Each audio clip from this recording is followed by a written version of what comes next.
chronique santé avec Binta qui me rejoint. Elle va nous parler ce matin de la lèpre. Rien ne vous sera inconnu dorénavant de cette maladie.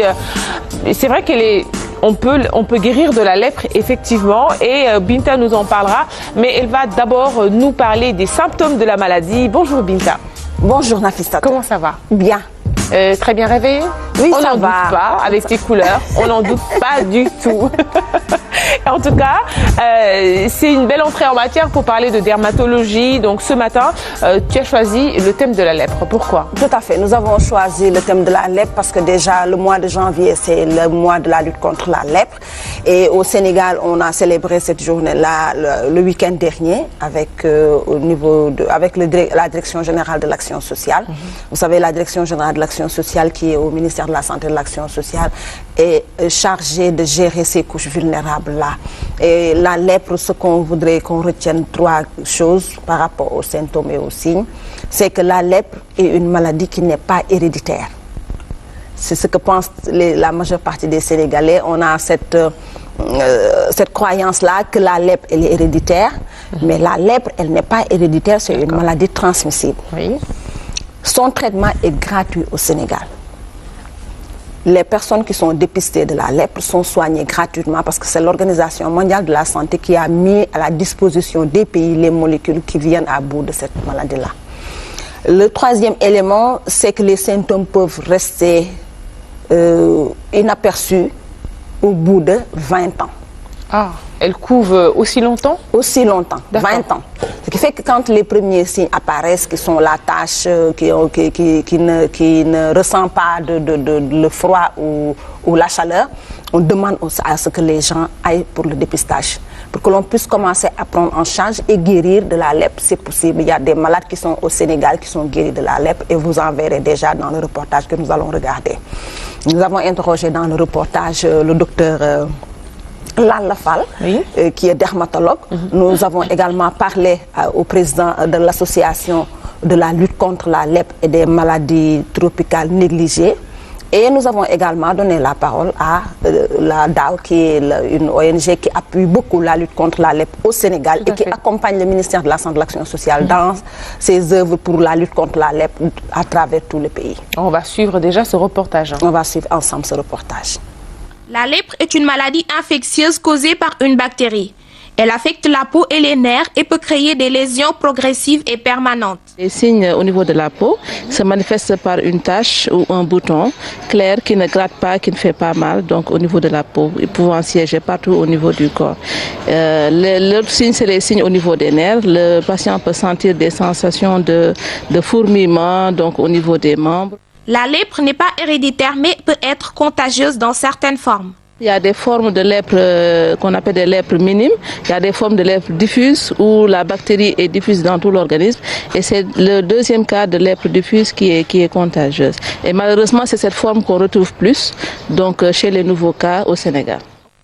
En 2014, le nombre de nouveaux cas affectés par la lèpre au Sénégal est de 240. Papa Mamadou fait partie des personnes guéries de cette maladie. Il a eu les premiers signes vers les années 1999-2000 et c'est en 2011 qu'il a fait un dépistage qui lui a révélé la maladie. Mais c'est en 2011 que je me suis dépisté au centre hospitalier de l'Audommage. J'ai pris mon traitement pendant 6 mois et puis je suis considéré comme guéri. La lèpre est une maladie curable. Au Sénégal, le traitement est disponible partout, efficace et gratuit depuis 1982.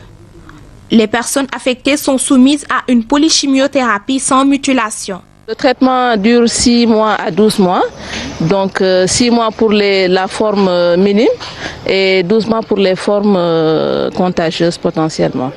Dans sa politique de lutte contre la lèpre, le ministère de la Santé est appuyé par des partenaires, en l'occurrence la DAO, association qui lutte contre la tuberculose et la lèpre.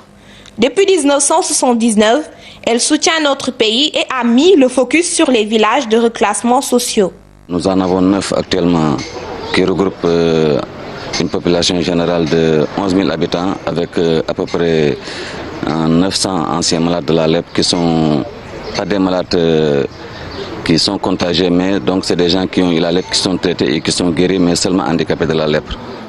C'est en 1995 que le Sénégal a éliminé la lèpre. 9 villages de reclassement sociaux sont ainsi répartis à travers tout le territoire national. Le Sénégal, à travers la Direction générale de l'action sociale, participe au développement de ces villages. On a vu un reportage d'Antandiaï assez explicite avec d'abord ce monsieur, il s'appelle Mamadou Dieng, qui a guéri de la lèpre avec 0 séquelles. Et aussi évidemment le travail sur le terrain et avec ces villages de reclassement. Tout à fait. Le Sénégal en compte 9 pour les villages de reclassement. Ça, c'est à la suite du vote de la loi de mars 1973. Et il faut juste dire que les villages-là ont reçu beaucoup d'encadrement de la part du ministère de la Santé et de l'Action sociale et de ses partenaires. Vous savez, les villages de reclassement doivent avoir des écoles. Les villages de reclassement doivent avoir de l'eau.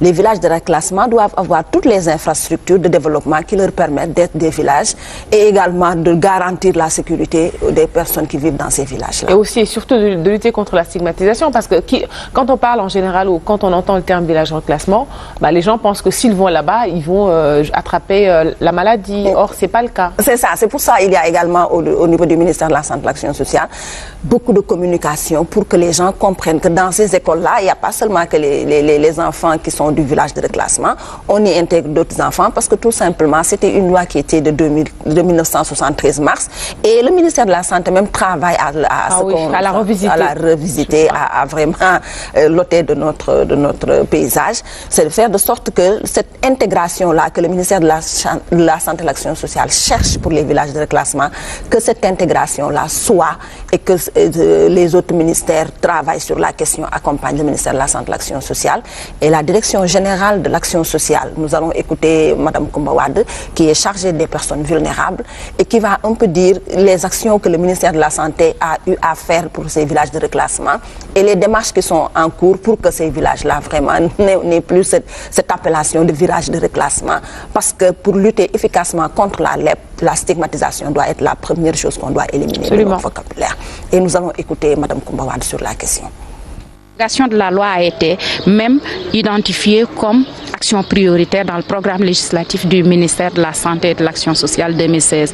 Alors, dans un autre domaine aussi, le cadre de vie, il y a eu des améliorations qui ont été notées à travers, bien sûr, la mise en place d'infrastructures et d'ouvrages qui permettaient en tout cas à ces villages de ressembler un peu aux autres communautés environnantes en termes de forage, en termes de hall de marché, en tout cas tout un tas d'infrastructures pour leur permettre en tout cas de pouvoir s'épanouir comme des populations à part entière. En termes d'appui scolaire, en termes de formation professionnelle, tout simplement parce que nous nous disons que pour rompre la chaîne de transmission intergénérationnelle de la pauvreté, il faut agir sur la progéniture. C'est pourquoi nous appuyons les élèves qui sont au niveau de ces localités à travers des bourses scolaires, mais aussi des formations professionnelles qualifiantes pour leur faire prétendre à des emplois qui peuvent rompre cette chaîne de transmission de la pauvreté. Mais aussi nous intervenons en termes de financement de micro-projets, des projets économiques, mais aussi des projets communautaires pour permettre le brassage entre ces communautés et d'autres communautés environnantes pour permettre justement faciliter davantage l'intégration de ces villages dans leur communauté de base. Alors c'est extrêmement précis. Je voudrais, Binta, avant que tu ne termines, revenir sur le concept quand même pauvreté et lèpre. Et ça me permet qu'on revienne en 2 mots sur les causes de cette maladie. Oui, en fait, vous savez, c'est causé par un bacille. Oui. Donc, qui reste dans le corps et qui couvre et qui fait ses dégâts, mais qui apparaît sous forme de boutons, comme l'a dit tantôt la dermatologue. Il y a également des taches qui apparaissent sur la peau et c'est des taches qui ne ressentent ni le chaud ni le froid. Mais ce que l'on voudrait, c'est que le dépistage soit précoce. C'est-à-dire que les gens, à chaque fois qu'ils voient apparaître sur leur peau un bouton ou des boutons sur une zone ou qui voient apparaître des taches d'une autre couleur sur la peau, se diriger vers les structures de santé pour que le dépistage soit fait. Parce que si le dépistage est fait très tôt, c'est-à-dire précocement, on arrive à éliminer, à arrêter la transmission, mais aussi à bloquer les signes, les amputations que nous voyons, qui perdent des doigts, qui perdent pratiquement tout le poignet ou qui perdent parfois beaucoup d'autres éléments, même le visage est défiguré. Ce qui fait que quand la personne est comme cela, il est difficile de lui trouver un travail. Donc la seule chose qu'on les voit faire, c'est la manche. Et on voudrait que les gens arrêtent de manger, arrêtent de faire la manche, parce que tout simplement, le dépistage a été précoce, il y a eu une bonne prise en charge, le traitement il est gratuit, et au niveau du Sénégal et de Dakar, on a mis des centres de prise en charge pour que les personnes qui arrivent avec la lèpre puissent être guéries sans laisser de séquelles. Absolument, extrêmement important aussi. Peut-être tu reviendras dans l'une de tes chroniques nous parler du virus Zika qui fait aussi des ravages. Oui, mais le Zika est en train de faire des ravages dans d'autres pays. Nous, au niveau du ministère de la Santé et de l'Action sociale, on est en train de prendre les dispositions pour que la communication déjà puisse commencer, parce que c'est causé par un moustique. Oui. Et le moustique, il vit en zone tropicale. Et dans notre zone, dans notre Sénégal, il y a des parties du pays où le moustique peut apparaître. Est déjà dans la forêt, mais ne transmet pas encore la maladie. Et nous avons la chance aussi au niveau du Sénégal d'avoir l'Institut Pasteur de Dakar. Et l'Institut Pasteur de Dakar a travaillé avec le ministère de Santé dans la décentralisation de ces sites de prélèvement et de surveillance.